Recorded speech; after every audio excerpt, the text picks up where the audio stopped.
ठाणे महानगरपालिकेतर्फे जागतिक वसुंधरा दिन साजरा।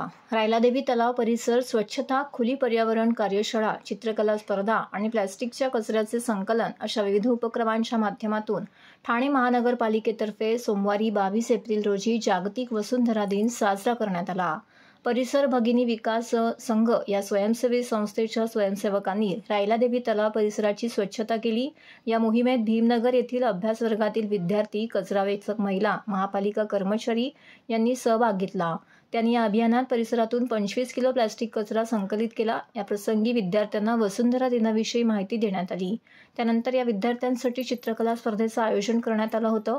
ठाणे महानगरपालिका आणि पर्यावरण दक्षता मंडळ यांनी नागरिकांना पर्यावरण संवर्धनाचे महत्त्व पटवून देण्यासाठी ऑनलाईन खुल्या पर्यावरण शाळेचा उपक्रम सुरू केला आहे। या उपक्रमात 22 एप्रिल रोजी डॉक्टर संजय जोशी यांचं व्याख्यान झाले। त्यांनी पर्यावरण चळवळ, त्यांची सुरुवात, वसुंधरा दिनाचा इतिहास याची माहिती दिली। यंदाच्या वसुंधरा दिनाची संकल्पना ग्रह वी प्लास्टिक अशी आहे। त्या अनुषंगाने डॉक्टर जोशी यांनी प्लास्टिकचा वाढता वापर, त्यांच्या विविध प्रकारांमुळे होणारे प्रदूषण आणि त्याचा पर्यावरणावर होत असलेला परिणाम याची माहिती उदाहरणासह दिली। तसेच दैनंदिन जीवनशैलीमध्ये प्लास्टिक वापरामुळे होणारा कचरा कमी करण्यासाठी सोपा उपायांचा अवलंब करण्याची आवश्यकता असल्याचं देखील त्यांनी सांगितलं। आतापर्यंत या कार्यशाळेची 10 सत्र झाली आहेत। ती आपले पर्यावरण या YouTube वाहिनीवरती उपलब्ध आहेत। ही सत्र दर शुक्रवारी 4 ते सायंकाळी 6 या वेळात ऑनलाईन होतात।